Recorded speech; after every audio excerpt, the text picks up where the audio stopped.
বিপদ আপদ থাকবে না যে, ঠিক মতো হয় যদি রোজা পালন। রমজানের মাসে প্রভু সত্য পথে গর্ব জীবন, বিপদ আপদ থাকবে না যে, ঠিক মতো হয় যদি রোজা পালন।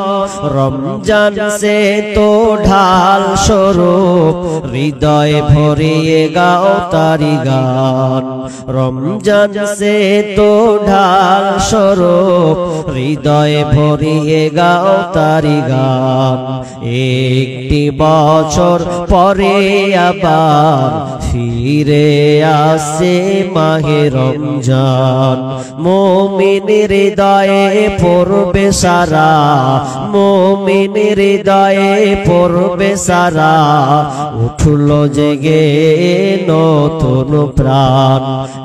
একটি বছর পরে আবার ফিরে আসছে মাহে রমজান। একটি বছর পরে আবার ফিরে আসছে মাহে রমজান। উপস্থিত সম্মানীয় সুযোগ্য আজকের এই জলসার স্বনামধন্য সভাপতি, মঞ্চে উপবিষ্ট ওলামায়ে কিরাম, দূরদূরান্ত থেকে আগত সম্মানীয় অতিথিবৃন্দ, আমার সম্মুখে বসে থাকা ছোট বড় দিনদার ইমানদার মুমিন ভাই সকল ও পর্দার অন্তরালের প্রজেক্টের মাধ্যমে দেখনে বলি সম্মানিতা মা ও বোনেরা, প্রথমে সেই মহান মুনিবের দরবারে প্রশংসা করি যে মহান মুনিব আমাদেরকে একটি মসজিদ কেন্দ্রিক আয়োজিত মাহফিলে কোরআন ও হাদিসের আলোচনা শোনার ও আমল করার যে একটি সুযোগ তিনি আমাদের দিয়েছেন, সে আল্লাহ সুবহানাহু ওয়া তাআলার প্রশংসা জ্ঞাপন করি, বলি আলহামদুলিল্লাহ।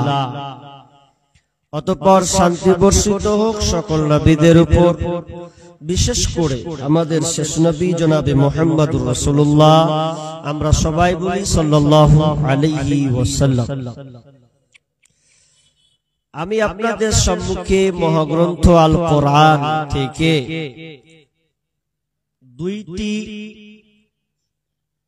একটি সূরা থেকে দুইটি আয়াত পরিবেশন করেছি এবং একখানা হাদিসে নববী পাঠ করেছি। এই আয়াত ও হাদিসকে সামনে রেখে আজকে আমার সংক্ষিপ্ত আলোচনা শাহরু মুবারক, এই রমজান মাসটা হচ্ছে বরকতময় মাস। তো এই মাস এত গুরুত্বপূর্ণ যে অন্যান্য মাসের চেয়ে ভিন্ন। আরবিতে 12টি মাস আছে, তার মধ্যে একটি গুরুত্বপূর্ণ মাস, সেটা হচ্ছে রমজান মাস। আমরা এই রমজান মাসে সিয়াম রাখবো ইনশাআল্লাহ, অনেকে নিয়ত করেছি, কারণ এই সিয়ামটা ফরজ একটা ফরজ। ইসলামের খুঁটি স্তম্ভ আছে, সেটা হচ্ছে 5টি। আল বুনিয়াল ইসলাম ওয়ালা খামস, শাহাদাতি আল্লা ইলাহা ইল্লাল্লাহ ওয়া ইকামিস সালাহ ওয়া ইতাইজ যাকাহ ওয়াল হজ্জি ওয়া শাওমি রমাদান। এই 5টা হচ্ছে ইসলামের খুঁটি স্তম্ভ। তার মধ্যে আমরা যেটা নিয়ে আলোচনা করব সেটা হচ্ছে সিয়াম। সিয়াম বা রোজা যেটাকে আমরা বলি, এই রোজাটা অ্যাকচুয়ালি এটা ফার্সি শব্দ। এর আরবি এক বচন হচ্ছে সওম, বহু বচন হচ্ছে সিয়াম, মানে কোনো কিছু থেকে বিরত থাকা। সিয়াম কাকে বলে, এর আবিধানিক অর্থ কি আপনাকে সোজাভাবে বুঝতে হবে যে প্রাপ্ত বয়স্ক নর এবং নারী শুবে সাদিক থেকে নিয়ে সূর্যাস্ত পূর্ব পর্যন্ত খাওয়া পান করা, যৌন সঙ্গম এবং অশ্লীলতা থেকে দূরে থাকার নাম, বিরত থাকার নাম হচ্ছে সিয়াম। তাহলে সিয়াম খুবই গুরুত্বপূর্ণ। সিয়াম কেন এত গুরুত্বপূর্ণ মাস, এটা আমাদেরকে আগে জানতে হবে। আল্লাহ এই সিয়ামকে কেন নাজিল করলেন, কি ফায়দা আছে, এই কয়েকটি বিষয় আমরা সংক্ষেপে ইনশাআল্লাহ জানার চেষ্টা করব, যাতে আপনার দিল আগ্রহিতা, তার ঈমানি জাজবাটা যেন আপনার আরো প্রফুল্লতা হয়, বেড়ে ওঠে। আল্লাহ সুবহানাহু ওয়া তাআলা এই সিয়াম সম্পর্কে কি বলছেন আমরা একটু লক্ষ্য করি। বিসমিল্লাহির রহমানির রহিম। ইয়া আইয়ুহাল্লাযীনা আমানু কুতিবা আলাইকুমুস সিয়াম কামা কুতিবা আলাল্লাযীনা মিন ক্বাবলিকুম লাআল্লাকুম তাত্তাকুন।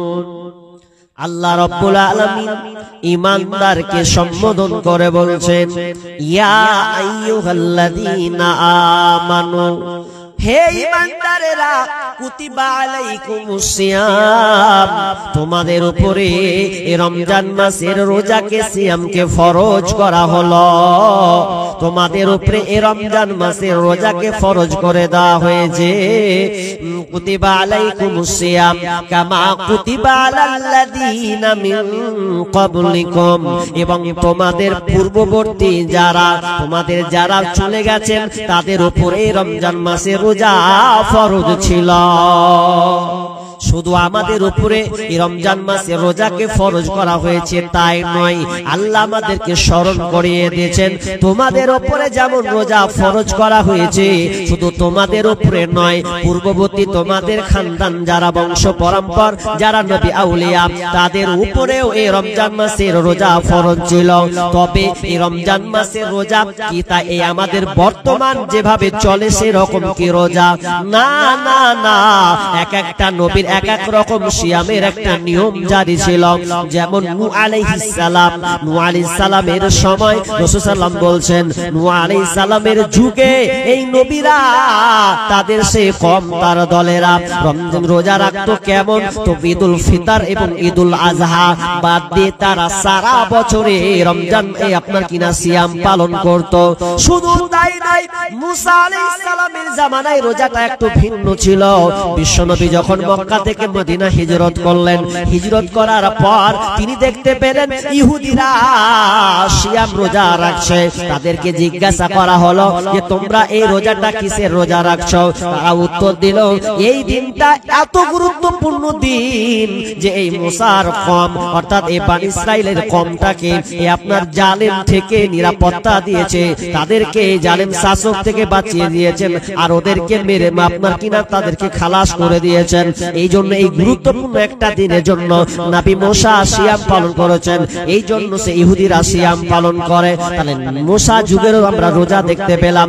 এভাবে করতে করতে যদি আপনি দাউদ আলাইহিস সালামের যুগে চলে যান, তাও দাউদ আলাইহিস সালামের সময় সিয়াম আল্লাহর বিষ্ণু বলছেন আল্লাহর কাছে প্রিয় রোজা ছিল এই দাউদ আলাইহিস সালামের রোজা। এই রোজাটা কেমন ছিল? একদিন রোজা রাখতেন, একদিন করে ছাড়তেন, একদিন রাখতেন, একদিন করে ছাড়তেন। শুধু নাই, এ করতে করতে করতে করতে ঈসা আলাইহিস সালামের পূর্বে তারপরে প্রমাণ পাওয়া যায় মারিয়াম আলাইহিস সালাম তিনি বলছেন ইন্নী নাজারতু লিল রাব্বিল ইন্নী নাজারতু লিল রহমানি সাওমান। মারিয়াম আলাইহিস সালাম বলছেন যে আমি আল্লাহর উদ্দেশ্যে মান্নত করেছি, অতএব আমি কারো সঙ্গে আজকে কোনো কথাই বলবো না। সূরা মারিয়াম 26 নম্বর আয়াত। তার মানে এতগুলো থেকেও প্রমাণ পাওয়া যায় পূর্বের রোজা নিয়ম প্যাটার্ন একটা নিয়ম সিস্টেম ছিল, কিন্তু আমাদের মতন এই রোজাটা ছিল না। শুধু তাই নয়, তার চেয়ে আরো কঠিন ছিল। দ্বিতীয় হিজরিতে এই রমজান মাসের রোজা ফরজ হলো দ্বিতীয় হিজরিতে, কিন্তু তার পূর্বে যে রোজাগুলো ছিল খুবই জটিল, এবং রোজা হলো তারপর রোজা হয়েছে খুবই জটিল। কেমন জটিল? প্রমাণ পাওয়া যায় যে মাগরিবে রোজা ধরবে বা রাত্রে রোজা ধরবে, এই মাগরিব থেকে নিয়ে এসার মানে মধ্যেকার সময়টা, এই সময়ে খাওয়া দাওয়া করে নিল, ব্যাস ঝামেলা শেষ। এবার তারপর যখন রোজা ভাঙবে বা ইফতার করবে, তো ইফতার করার সময় ও খাবার খেতে হবে, তা ভাঙতে হবে। এখন যদি ওই লোকটা খাবার যদি না খেয়ে যদি কোনো রকম ঘুমিয়ে যায়, তাহলে ওকে আর কিছু খেতে হবে না, ও খেতে পাবে না। আবার ওকে পুরোনাই আবার ওকে একটা দিন রোজা রাখতে হবে। কত ঝামেলা, খুবই কষ্ট ছিল। কিন্তু আমাদের জন্য আল্লাহর রাসূল তিনি আমাদের জন্য সহজ করে দিয়েছেন। 12 ঘন্টা আমরা এই রোজাটাকে রাখি, খুব সহজ। তাহলে আমরা অত্র আয়াত থেকে বুঝতে পারলাম যে শুধু আমাদের উপরে ফরজ ছিল না, পূর্ববর্তী লোকদের উপরে ফরজ ছিল। কেন? আল্লাহ বলছেন লাআল্লাকুম তাত্তাকুন, আমি তোমাদেরকে আল্লাহ ভীরু বানাবো, তোমরা মুত্তাকি হবে, তাকওয়াবান হবে। এই জন্য আমি তোমাদের উপরে এই রমজান মাসের রোজাকে ফরজ করে দিলাম। তাহলে রমজান মাসের রোজা আমাদেরকে ধরতেই হবে, কোনো বাহানা কিন্তু আমাদের চলবে না। এখনকার লোক দেখবেন, কিছু লোক আছে দেখবেন, এই যে রমজান মাস আর কটা দিন বাকি আছে, এখন থেকে লোক ওকে বলতে হবে না, ও দিন গুনবে কদিন আছে হে, আর যেদিন হয়ে গেল ওর অ্যাপেন্ডিসাইটিস শুরু হয়ে গেল, মানে কি ও রোজা রাখবে না, সেই গুণে মানে একদম একেবারে রোগী হয়ে গেল, বাহানা খাটাবে। এখন পাথর, খুব পাথর আছে পেটে, রোজা রাখতে পারবো না, ডাক্তারে মানা করেছে, কি আর বাহানা। একবার একখানি করে চাঁদিতে তেল মাখ বেঁধে বলবে ব্যারাম। কি হলো চাচা? বলছে ব্যারাম হয়ে গেছি। কেন? সামনে রোজা আসছে, ওই জন্য ব্যারাম, রোজা রাখবে না। অনেক লোক আছে স্ত্রীকে আগে বলছে ভাত দে, লাগা দুয়ার, ভাত খুল। এখন স্বামীর মেয়ের বাঁচার লেগে ওকে ভাত খুলতে হবে, কিছু করার নাই। এখন খায়ও বসে বসে। আপনাদের এলাকায় এদিকে নাই, আমাদের বাড়ির পাশে এরকম আছে, ওর স্বামী ওর স্ত্রীকে বলছে ভাত দে, না তো থোত না উড়িয়ে দেবো, ভাত দে। এখন কি করবে? স্বামীর মেয়ের কত সহ্য করবে? ভাত খুলে দিতে হচ্ছে। এখন রোজার দিনও ভাত হারাম খাচ্ছে। শুনেলেন, আল্লাহ সুবহানাহু ওয়া তাআলা যারা সফর করবেন কিংবা রোজা কোন ক্রমে রাখতে পারবেন না, অসুস্থ, সে পরে রেখে দিবে। কিন্তু যারা বাহানা করবে যে আমি রোজা রাখতে পারবই নাই, তাদের শুনেলেন আল্লাহ তাআলা বলছেন ফিদিয়াতুন তুআমুল মিসকিন। কি করতে হবে? রোজা যদি রাখতে না পারো, তাহলে ওই প্রতিদিন জয়টা পারবে না, কয়টা মিসকিনকে অন্নদান খাবার দিতে হবে। তো আপনার দিনে কত টাকা খরচা হয়? যদি আপনার দিনে 100 টাকা খরচা হয়, ধরেলেন 3 বেলায় 200 টাকা, যদি 3 বেলার ভাত যদি আপনার খরচ হয়, তাহলে একদিনের খাবার মিসকিনকে দিতে হবে। তাহলে 200 টাকা দিলে অন্তত আপনাকে, আর আমি 100 টাকায় ধরছি, 100 টাকা ধরলেও 30টা যদি রোজা আপনি না রাখেন যে আমি পারবো না, সামনে পারবো না, পরেও গেলু, তাহলে আপনাকে মিসকিনকে ওই কি করতে হবে? 3000 টাকা ফেলে দিতে হবে। 3000 কথা যখন শুনবে তখন দেখবেন টাটকা হয়ে যাবে, টাকা দিতে যাব না, রাখি কষ্ট করে, টাকাটি খামখা দিব আমি? জি না, মাপ নাই, আপনাকে রাখতে হবে। বিশ্বনবী বলছেন, আল্লাহ রাসূল মেম্বারে উঠলেন, মেম্বারে উঠে প্রথম ধাপ আমিন, দ্বিতীয় ধাপ আমিন, তৃতীয় ধাপ আমিন। সাহাবীরা তো আশ্চর্য হয়ে গেলেন যে আল্লাহ রাসূল এটা আবার কেমন হলো? এতদিন খুতবা দিলে, এতদিন মেম্বারে উঠলে, কোনদিন এরকম তো শুনলাম না। সাহাবীরা প্রশ্ন করছেন, মা কুনতা হাদা তাসনাউ হাদা, ইয়া রাসূলুল্লাহ আপনি এই রকম কেন করলেন? আপনাকে তো আমরা কোনদিনের আগে কোনদিন দেখলাম না। এবার বিশ্বনবী বলছেন, ও আমার সাহাবীরা, এই মাত্র জিবরিল আমিন এসেছিল। আমি যখন প্রথম সিঁড়িতে পা দিলাম, তো পা দেওয়ার পর তিনি একটি জিবরিল আমিন এসে বলল, যে ব্যক্তি বিশ্বনবীর নাম শোনার পর, যে ব্যক্তি বিশ্বনবীর নাম শোনার পর, এক কথায় আমার নাম শোনার পর দরুদ পড়ল না, ওই ব্যক্তিটা ধ্বংস হয়ে যায়। ধ্বংস কে? আল্লাহ রাসূলের নাম শুনলো, নাম শোনার পর আপনি করে বসে আছেন।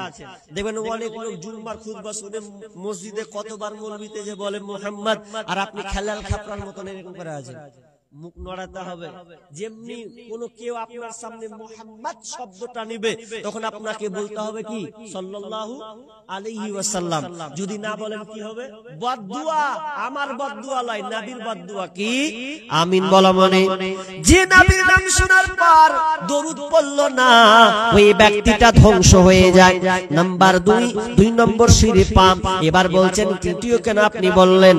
তো আল্লাহ রাসূল বলছেন ও সাহাবীরা জিবরিল আমিন বললেন যে ব্যক্তি তার মা বাপকে পেল, মা কিংবা বাপকে পেয়েছে কিন্তু এই বাপ মাকে পাওয়ার পর বাপ মায়ের সেবা করে জান্নাত নিতে পারল না, ওই ব্যক্তিটা ধ্বংস হয়ে যায়। মা বাপ বেঁচে আছে, বাপ মায়ের খিদমত করতে পারলে না, মা বাপ তার উপরে অসন্তুষ্ট নারাজ হয়ে আছে, তাহলে তুমি জেনে নাও তোমার মতন হতভাগা পৃথিবীতে কেউ নাই। মা বাপ বেঁচে আছে, মা বাপ তোমার ব্যবহারে কষ্টে জীবন কাটায়, আর তুমি এক রাস্তা দিয়ে মসজিদে নামাজ পড়বে আর আল্লাহ বিল্লাহ করে বেড়াবে আর বাপ মাকে তুমি কষ্ট দেবে। ওরে নাদান শুনে লাও, তোমার জন্য বিশ্বনবী বদদুয়া দিয়েছেন তুমি ধ্বংস হয়ে যাবে, তুমি ধ্বংস হয়ে যাবে। কারণ বাপ মাকে নারাজ করে তুমি দুনিয়ার বুকে চলতে পারো না। যদি বাপ মা নারাজ হয়, আমি তো মা বাপের ব্যাপারে আপনাকে আলোচনা করব না, তবে শুনেলেন কোরআনে যতগুলো আয়াত আছে, কোরআনে আল্লাহ তাআলা যত বিষয় আলোচনা করেছেন, আমার ক্ষুদ্র জ্ঞানে আমার বিভিন্ন বই রিসার্চ করে আপনাকে যা পেয়েছে আপনাকে বলছে। কোরআনে মা বাপের ব্যাপারে একটা একটা একটা করে যত বর্ণনা করেছেন বুঝিয়ে দিয়েছেন। এই রকম কোন বিষয় অন্য কোন বিষয় এতটা একটা একটা করে বোঝানো হয়নি। কারণ মা বাপ এত দামি জিনিস যে বাপ মা যদি নারাজ হয়ে যায় তাহলে আপনি ধ্বংস ধ্বংস, এবং আপনার কোন ইবাদত আল্লাহর কাছে গ্রহণযোগ্য হবে না। এই জন্য আপনাকে এই বাপ মায়ের খিদমত আপনাকে করতে হবে, কারণ বাপ মায়ের অবদান এতটা আছে। তুমি যেদিন বিবাহ করবে, তোমার যখন বাড়িতে সন্তান আসবে, সেদিন তুমি বুঝতে পারবে বাপ মা কাকে বলা হয়।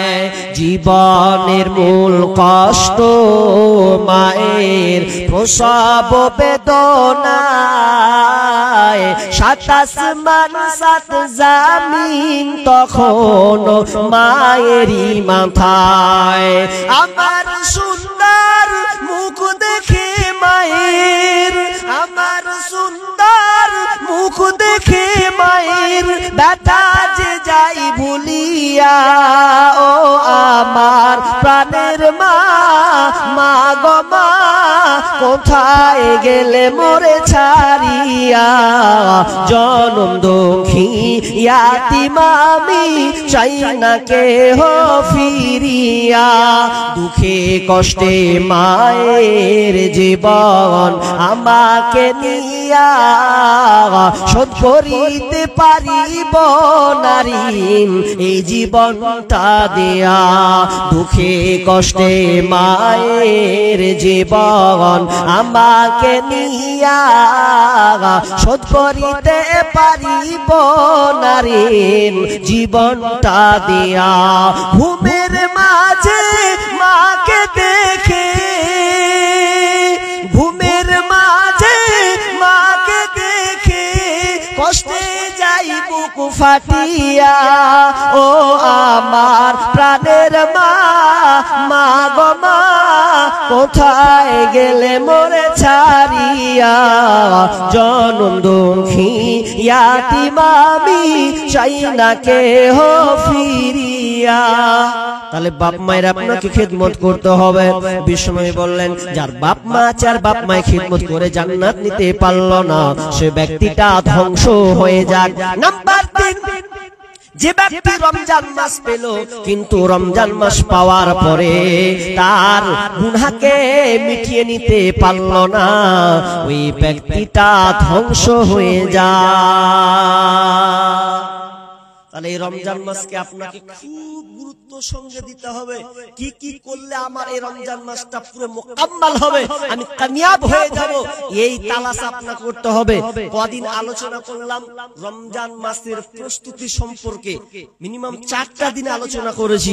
আজকে আলোচনা করছি রমজান মাসের গুরুত্বটা কতটা আছে, রমজান মাসে কি আল্লাহ তাআলা রেখেছেন।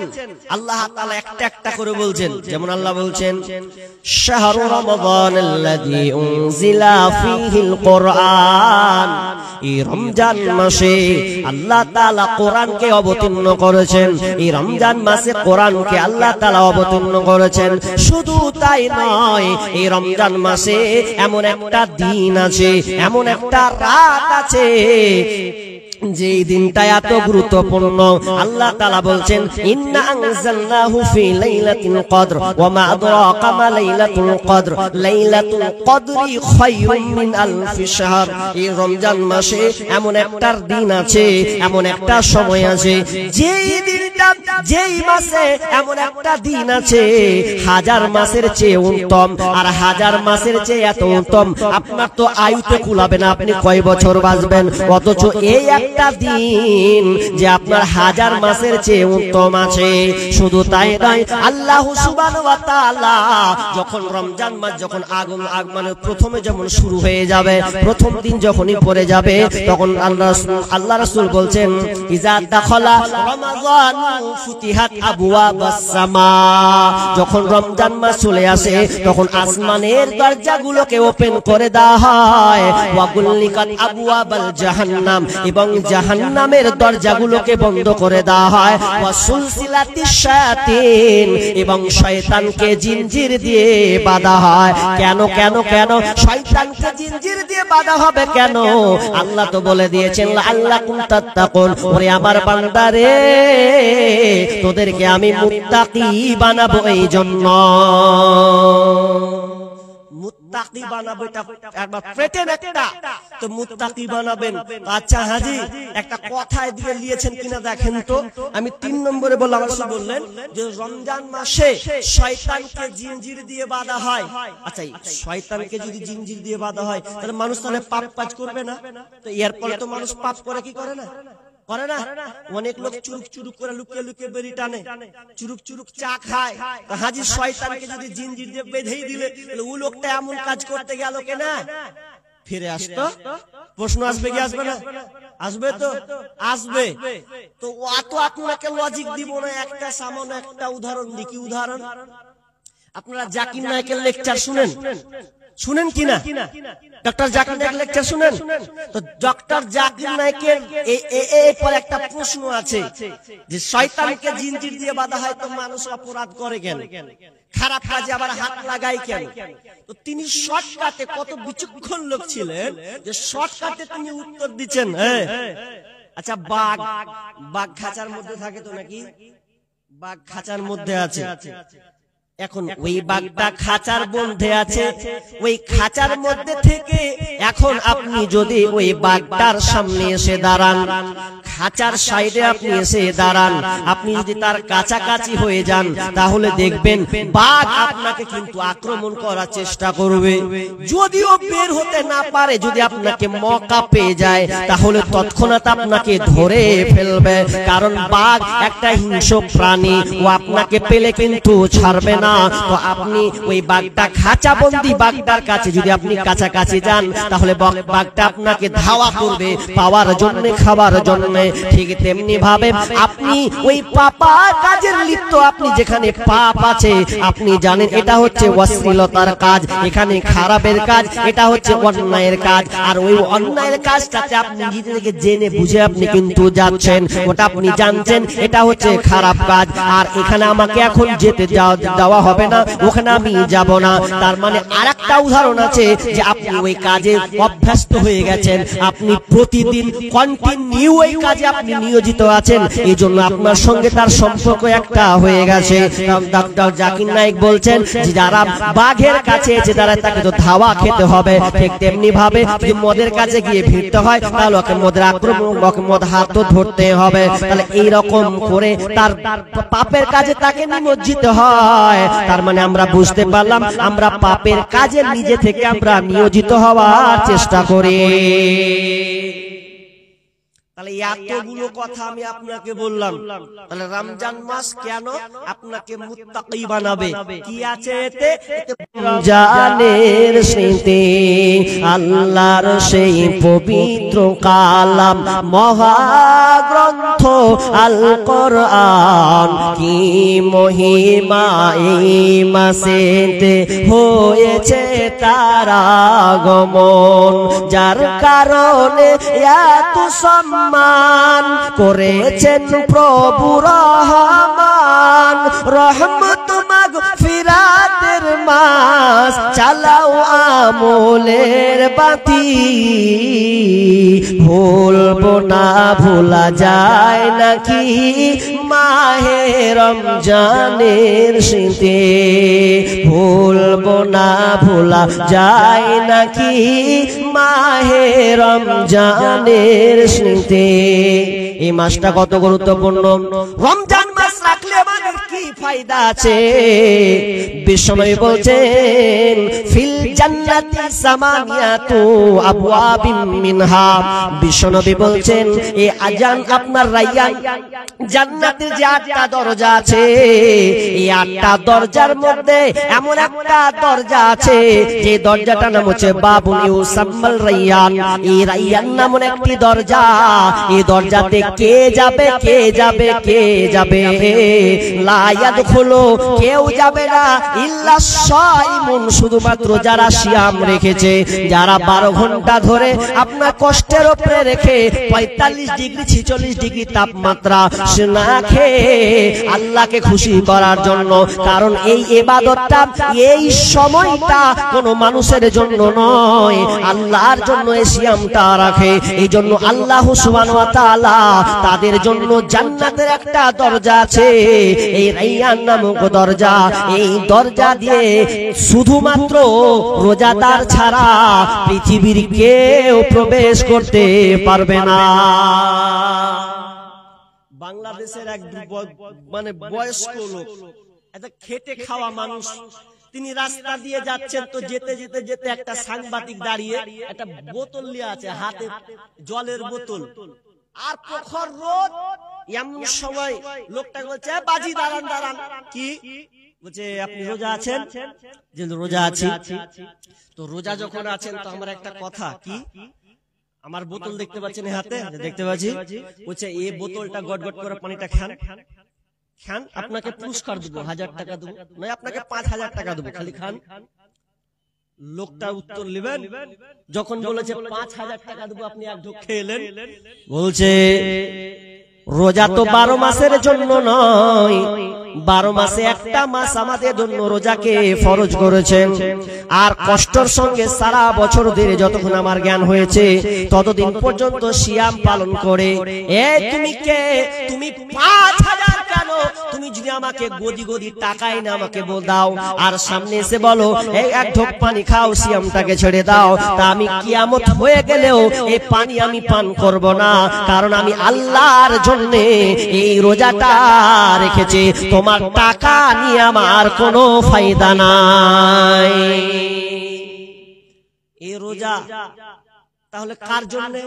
আল্লাহর জন্য। এটা সত্যি আল্লাহর জন্য। পৃথিবীতে ইবাদত অনেক আমাল আছে, লোক দেখানি হয়, কিন্তু এই ইবাদতটা লোক দেখানি হয় না।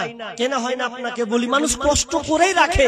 উদাহরণস্বরূপ ধরেন আজকে কালকে একটা রোজা আপনি রাখবেন, রোদ প্রখর রোদ থাকা যায় না, এরপরে আপনাকে ভাল লাগে না, এখন আপনি ঘরে ঢুকলেন, ঘরে ঢুকে দুয়ারকে লাগিয়ে দিলেন, ভালো লাগে না, কি করি, এত ছটপট ছটপট মনে হয় কিছু খেলি, একবার ফ্রিজ টানছেন। আচ্ছা, ফ্রিজের টেনে তো কোনো খাবার আছে না, নাই, ঠান্ডা পানি, এখন যদি আমি খাই আমার জান ঠান্ডা হয়ে যাবে রে। এখন ঘরে আপনি দেখলেন কেউই নাই, সব বাইরে, আপনি ঘরে একা, তা আপনি বলেন তো আপনি খেতে পারবেন কি পারবেন না? পারবেন তো? আরে একা পারবেন না, লুকিয়ে কেউ দেখবে না তো, কখনো একবার বিসমিল্লাহ করে মেরে দিলেন, খেয়ে আবার চিটপাটাং হয়ে গেলেন। কিন্তু না, হাজার রৌদ্রের মধ্যে আপনি ব্যবসায়ী মানুষ, যদি আপনি গোসল করেন, যদি ওপর দিয়ে আপনার পানিটাও পড়ে, আর আপনি বদনা দিয়ে বালতি পানি নিয়ে যদি আপনি ঢালেন, এরপরেও যদি আপনি মনে করলেন গপ করে একটু গিলে নেব, কে দেখতে পাবে, কিন্তু এরপরেও আপনি খান না, বারবার মুখে ঢুকলে ওই মুখ থেকে আপনি বারবার ফেলে দেন। কারণ আমি এই রোজাটা কোনো মানুষের জন্য রাখিনি, স্বয়ং আমি আল্লাহর জন্য এই রমজান মাসে রোজা রেখেছে।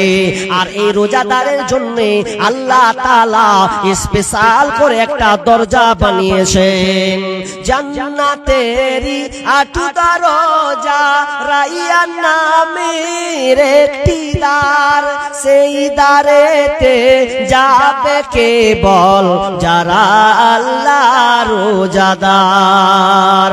জান্নাতেরই 8 দরজা, রাইয়ান নামের একটি দ্বার, সেই দ্বারেতে যাবে কেবল যারা আল্লাহর রোজাদার। রোজাদারের মুখের ঘ্রাণ বৃক্ষ নাভির খুশবু সমান, তাই তো এদের এত আদর করেন প্রভু রহমান। ভোরের আগে নিয়ত বান্ধ, ভুল করো না মুসলমান। ইসলামেরই পাইগাম নিয়ে আসে ধরায় রমজান। ভোরের আগে নিয়ত বান্ধ, ভুল করো না মুসলমান। তাহলে রোজা আমাদেরকে রাখতে হবে। আর হাদিস এখানে থেকে যাচ্ছে একটা হাদিস, তবে আপনাকে শর্টকাট কথা বলি। আপনি যে এত কষ্ট করে রোজা রাখছেন, রোজার নিয়ত কিন্তু আপনাকে গালাত রাখলে হবে, ঠিক রাখতে হবে। কারণ এর রোজার অন্তর ভেতরটা আল্লাহ তাআলা দেখবেন তো আপনি কোন উদ্দেশ্যে রাখছেন। শুধু কি একটা মাসের জন্যই আপনি রেখে দিলেন, না আপনাকে সংশোধন হতে হবে কি নিয়তে আপনি রাখবেন। হাদিসে নাই, মান শামা রমাদানা ঈমানাও ওয়া ইহতিসাবা গুফিরা লাহু মা তাকদ্দামা মিন যামবি। তাই তো এই হাদিসটা মৌলবীর মুখে শুনবেন, সামনে আসছে। তো এটা দুইটা শর্ত আছে, একটা ঈমান। আমার আগের পূর্বের বক্তা তিনি শিরক সম্পর্কে আলোচনা করেছেন, তার মানে ওখানে ঈমান বিষয় লুকিয়ে আছে। আমি ওটার বলছি না, আপনাকে ঈমানকে আগে ঠিক করতে হবে, বামানা ইখতিলাস নিয়ত আপনাকে শুদ্ধ করতে হবে, আখলাক আপনার এই নিয়তটা পরিশুদ্ধ করতে হবে। আপনি কি হিসাবে রাখছেন, শুধু কি একটা মাস রেখে পালিয়ে যাবেন? না, এই জন্য না। কারণ আল্লাহ তাআলা রাসূল বলছেন, ইন্নাল্লাহা লা ইয়ানজুরুহু ইলা সুওয়ারিকুম ওয়া আমওয়ালিকুম। আল্লাহ তাআলা তোমার সৌন্দর্য এবং তোমার মাল সম্পদের দিকে তাকাই না, কিসে তাকাই? ওয়ালাকিন ইলা কুলুবিকুম ওয়া আমালিকুম। আল্লাহ রাসূল বলছেন, আল্লাহ তাআলা দেখেন তোমার কলব, তোমার অন্তর, তোমার অন্তরটা দেখে, এবং তোমার কাজটা, তোমার কাজের নিয়তটা কি আছে এটা আল্লাহ তাআলা দেখেন। তাহলে আপনার নিয়তটাকে আপনাকে ঠিক করতে হবে। দেখবেন অনেক লোক রমজান মাসে এত কষ্ট করে রোজা রাখে, অথচ দেখবেন রোজা রাখা অবস্থায় মিথ্যা কথা বলে, কি বলে না? বলে তো, মিথ্যা কথা বলে না? এত মিথ্যা কথা বলে, আল্লাহু আকবার। ব্যবসায়ী মিথ্যা কথা, প্রেমিক প্রেমিকাকে মিথ্যা কথা বলে না? মিথ্যা কথার 6 লাভ চলছে। মাল্লাম ইয়াদা কাওলা যুর, রাসূল সাল্লাল্লাহু আলাইহি ওয়াসাল্লাম বলছেন যে ব্যক্তি মিথ্যাকে ছাড়তে পারলো না, ওয়া আমালা বিহি, এবং তার দৈনন্দিন যে কাজটা খারাপ কাজ, এগুলোকে সে কি করতে পারে না, ছাড়তে পারলো না, তাহলে তার না খেয়ে থাকার কোনো কল্যাণ নাই, না খেয়ে থাকার কোনো ফায়দা নাই। অতএব আপনি রোজা আছেন, মিথ্যা কথা বলবেন না। অথচ দেখবেন মিথ্যা কথা কাতে হয় মোবাইলে, হয় না? মোবাইলে মিথ্যা কথা হয়তো নাকি? মোবাইলে এত মিথ্যা কথা আপনি বলেন। এই মোবাইল নাম হলো মোবাইল চৌধুরী। এই মোবাইলটার নাম হচ্ছে মোবাইল চৌধুরী। এই মোবাইল দিয়ে অহরহ মিথ্যা কথা বলা হয়। কত যে আপনি মিথ্যা কথা বলেন তার সীমা নাই। এর জন্য আপনাকে সতর্ক থাকতে হবে, আপনাকে সতর্ক হতে হবে, যাতে আমার এই রমজান মাসের কষ্টটা, রমজান মাসের এই মেহনত আপনি এত কষ্ট করে রাখছেন, খবরদার আল্লাহ রাসূল যেগুলো বিরত থাকতে বলেছেন, খাওয়া পান করা, স্ত্রীর সঙ্গম, এগুলো দিনের বেলা হারাম, রাতের বেলা করতে পাবেন। কিন্তু যদি আপনি দিনের বেলায় করে দেন তাহলে গলাত আপনার ভুল। তো এটা আপনি আজকে বলতে পেলাম না, অনেক কথা আছে, সংকীর্ণ সময়, সংক্ষিপ্ত সময়, এজন্য আমি বলতে পারলাম না। তবে চেষ্টা করবেন ভাই, সামনে রোজার যারা নিয়ত করছেন বা রাখবেন, আমার আগের বক্তব্য আছে রমজানের প্রস্তুতি সম্পর্কে কয়েকটা টিপস সোশ্যাল মিডিয়াতে আছে, আপনারা দেখবেন কি কি করবেন, কি কি নিয়ত করবেন, কোন কাজটা রেডি করবেন, এই ব্যাপারে বিস্তারিত আলোচনা আছে। তবে আমরা ওগুলো থেকে উদাসীন গাফিল হয়ে গেছি। জি না, এখন থেকে ইচ্ছা করুন, পাপ কাজ আর করবেন না। যত জেনাই লিপ্ত আছেন ছাড়ুন, ছেড়ে দেন, করবেন না। আপনি যত অশ্লীলতা আছে এগুলো আপনি বহিষ্কার করুন না, আপনাকে করতে হবে। যদি এইগুলো কাজ ত্যাগ না করেন আর ত্যাগ না করে আপনি রোজা রাখার চেষ্টা করবেন, তাহলে আপনার কষ্ট করাই হবে। আল্লাহ তাআলা এর কোনো আপনাকে পুরস্কার দিবেন না, দিবেন না, দিবেন না। আমি দানের দিকে যাব, আমি দানের দিকে যাব। তবে কথাটা হচ্ছে এই যে দানের কথাটা আপনাকে বলতে হয়, কিন্তু বলতে গেলেও আপনি যেহেতু ঈমানদার মানুষ, আল্লাহ তাআলা বলছেন আল্লাযীনা ইউমিনুনা বিল গায়ব ওয়া ইউকিমুনাস সালাহ ওয়া মিম্মা রাযাকনাহুম ইউনফিকুন। যারা গায়েবের প্রতি ঈমান রেখেছে, আল্লাযীনা ইউমিনুনা বিল গায়ব ওয়া ইউকিমুনাস সালাহ, এবং যারা সালাত আদায় করে, নামাজ পড়ে, নামাজ প্রতিষ্ঠা করে, এবং তারা নিজের রুজি থেকে, রিজিক থেকে যে ইনকাম সেটা আল্লাহর রাস্তায় ব্যয় করে। তাহলে ঈমানদারের বৈশিষ্ট্য খালি নামাজ রাখা নয়, ঈমানদারের বৈশিষ্ট্য শুধু খালি গায়েবের প্রতি ঈমান রেখে দিল আর নয়, তার পাশাপাশি এটাও একটা ঈমানদারের বৈশিষ্ট্য যে আপনি যে ইনকাম করেছেন, এই ইনকাম থেকে আপনাকে আল্লাহর রাস্তায় খরচ করতে হবে, আপনাকে দিতে হবে। এটা আমাকে বলতে হবে কেন? আজকে আমি রাস্তায় ট্রেনে আসতে আসতে রায়গঞ্জ আগে পর্যন্ত আমি ট্রেনে যখন আসছিলাম, কুলিক ট্রেনে, তো ট্রেনটাতে যখন আসছিলাম তো একটা ভিডিও দেখলাম। তো আমি উনার নামটা জানতাম না, শরীফুল ইসলাম, ডক্টর কামরুল ইসলাম সম্ভবত, হ্যাঁ ডক্টর কামরুল ইসলাম। তিনি সোশ্যাল মিডিয়াতে কোনোদিন কথা বলেন না, একটা মিডিয়ায় একটা সাংবাদিকের সঙ্গে শুধু কথা বলেছেন, বাকি কোনো সাংবাদিকের সঙ্গে কথা বলেননি। আজকে তিনি একটা প্রোগ্রামে আলোচনা করছেন, মানে কিছুক্ষণ বক্তব্য দিচ্ছেন। তো বক্তব্যটা কত আশ্চর্য হয়ে যাবেন আপনি। উনি কোটি টাকার মালিক ডাক্তার, যিনি কিডনি দিয়ে মানুষকে সুস্থ করেন, যার প্রবলেম আছে তার অর্থ শ্রম, তার টাকা দিয়ে ওই গরিব মানুষটাকে প্রাণে বাঁচার চেষ্টা করেন। এত ঈমানদারওয়ালা ডাক্তার, তিনি বলছেন, ওকে যখন একটা সাংবাদিক প্রশ্ন করছে যে আচ্ছা আপনাকে তো আল্লাহ কোটি কোটি টাকা দিয়েছেন, তো এই কোটি কোটি টাকা আপনি একটু, আপনাকে এক্সচেঞ্জ লাগবে, তো আপনার পোশাক আশাক দেখে বুঝাবে আপনি পয়সাওয়ালা, কি বলবেন? হ্যাঁ, আসসালামু আলাইকুম। যদি কেউ খাওয়ার কারো বাকি থাকে, যাদের নিমন্ত্রণ করা হয়েছিল, প্যান্ডেলটা বন্ধ হয়ে যাবে খাওয়ার। যদি কেউ কুপন কেটে খাওয়ার ইচ্ছা করেন তাহলে এখনই যেতে হবে, কিছুক্ষণের মধ্যে বন্ধ হয়ে যাবে। যদি কেউ বাকি থাকেন অনুগ্রহ করে যাবেন। আসসালামু আলাইকুম। ওগুলা কইতে হয়, ও ঠিক উড়ে যাবে, খাবার জিনিস কইতে হয় না, ও চোঁ লাগলে ঠিক মারবে, ও আগে থেকে খুঁজে লেছে কখন খেতে হবে। যে খাবার কথা কাউকে কইতে হয় না। কি বলে চলেন, কি বললাম এবার? যে ওই ভদ্রলোক, ওই ডাক্তারটা বলছে যে এগুলো আমার টাকা নয়, এগুলো হচ্ছে আল্লাহর টাকা, মালিক আমি নয়, মালিক হচ্ছেন আল্লাহ। তিনি আর উদাহরণ নেবেন, ওই দলিল তিনি উদাহরণ দিচ্ছে, গরু, গরু দুধ দেয় তো, জি কথা হ্যাঁ হু করেন না রে ভাই, গরু দুধ দেয়। গরু যে দুধ দেয়, তো গরু যখন দুধ দেয়, আপনি গরু পুষছেন, আপনি মালিক, গরুটাকে দহন করলেন, বার থেকে দুধ বের করলেন, বা দুধটাকে আপনি বিক্রি করলেন, বিক্রি করে কার হলো? গরুর হলো না গরুর মালিকের হলো? গরুর মালিকের। আচ্ছা বুঝেছেন এটা না? আর একটা উদাহরণ দিই, আপনি টোটো চালান, কিংবা আপনি অটো চালান, কিংবা আপনি ম্যাজিক চালান, আর কোন একটা গাড়ি চালান বা বাস চালান, আপনি চালাচ্ছেন, আপনি মালিক। এবার আপনি চালাতে চালাতে কিছু টাকা হলো, আচ্ছা টাকাটা বাসের হলো না মালিকের হলো? হ্যাঁ, মালিকের। তো তিনি তার উদাহরণ তিনি বলছেন যে এগুলা হচ্ছে মালিকের বাঁশ নিজে পায় না, আর গরুও নিজে ভোগ করে না। কতটুকু ভোগ করে? যতটুকু আর খাবার চাহিদা আছে অতটুকুই সে ভোগ করে।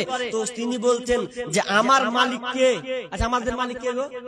আল্লাহ। সোজা কথা আছে, কুল আউযু বিরাব্বিন নাস মালিকিন নাস, যে মালিকের রবের কাছে ইনসান রবের কি হলো এর ভাই? মাথায় খারাপ রে।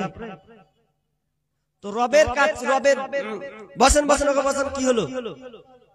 ধরো ধরো ধরো, পায়ে ঝিনঝিনি লেগে গেছে মনে হচ্ছে নাকি? আচ্ছা বসেন ভাই, বসেন বসেন বসেন, সব যাবে রে। আরে জুতা খুল রে ভাই, জুতা খুল। জুতা খুলে নিয়ে ভাই বসেছিল মনে হয়। কি বলছিলাম? যে এটা আমার মালিকের, আমার নয়। আল্লাহ তিনি আরেকটা উদাহরণ দিচ্ছেন যে আমার যত ধন, আল্লাহ তাআলা বলেছেন যে তোমাদের ধন সম্পদ ছেলে মেয়ে হচ্ছে আমানত। আর আমানত মানে কি? আপনি গচ্ছিত রাখবেন। তার মানে আমানত মানে আল্লাহ দিয়েছেন, আল্লাহ পরে রিটার্ন নিয়ে নেবেন। এজন্য আপনাকে বলছি আমাদের ধন সম্পদ টাকা পয়সা কিন্তু এগুলো আমাদের নয়, মালিকের। আপনার তিনি বলছেন আমার যতটুকু প্রয়োজন আমি ততটুকু ব্যবহার করি, বাকি সব আমি আল্লাহর রাস্তায়, যেখানে আল্লাহর খাত আছে আমি সেইগুলো আমি আল্লাহর রাস্তায় দান করে দিই। এত বড় একজন ডাক্তার আমি একজনই পেয়েছি, তাহলে বলেন তো তিনি চাইলেন মালিক কিন্তু আমি নয়, এই সম্পদের মালিক হচ্ছেন আল্লাহ। এজন্য আপনি যখন মারা যাবেন দেখবেন এই মালিকানা, এই ধন সম্পদ কিন্তু ভাগ হয়, ভাগ হয় না? আপনি যখন মরে যাবেন, যখন আপনি মরে যাবেন তখন আপনি মরে গেলে আপনার ধন সম্পদ খেয়ে নিবেন লোকে। আপনি যখন মারা যাবেন তখন এই ধন সম্পদ খাবে লোকে, তার মানে আপনার সন্তান সন্ততি। আর যখন আপনি মারা যাবেন তখন আপনার দেহটা খাবে পোকাতে। আপনি মরে গেলে কোনো কিছুই আপনি নিয়ে যেতে পারবেন না। বিষ্ণু বলছেন ইয়াতাউল মাইয়াতা সালাসা, মানুষ যখন মরে যায় তার সঙ্গে তিনটা জিনিস সঙ্গে যায়। ইয়ারজিউ ইসনানি, তার সঙ্গে দুইটা জিনিস ফিরে আসে। ওয়ায়াবকা মা ওয়াহিদ, এবং তার সঙ্গে একটা জিনিস থেকে যায়। কি কি যায়? ইয়াতবাহু আহলুহু ওয়া মালুহু আমালুহু, তার সঙ্গে আপনার কিনা মাহাল পরিবার যায়, মাল যায়, এবং আমাল তার সঙ্গে যায়। ফায়ারজিউ আহলুহু ওয়া মালুহু, দুইটা জিনিস তার আপনার কিনা সঙ্গে সঙ্গে রিটার্ন চলে আসে। ওয়ায়াবকা আমালুহু, এবং তার সঙ্গে যে আমালটা সে করেছে ওটা তার সঙ্গে যায়।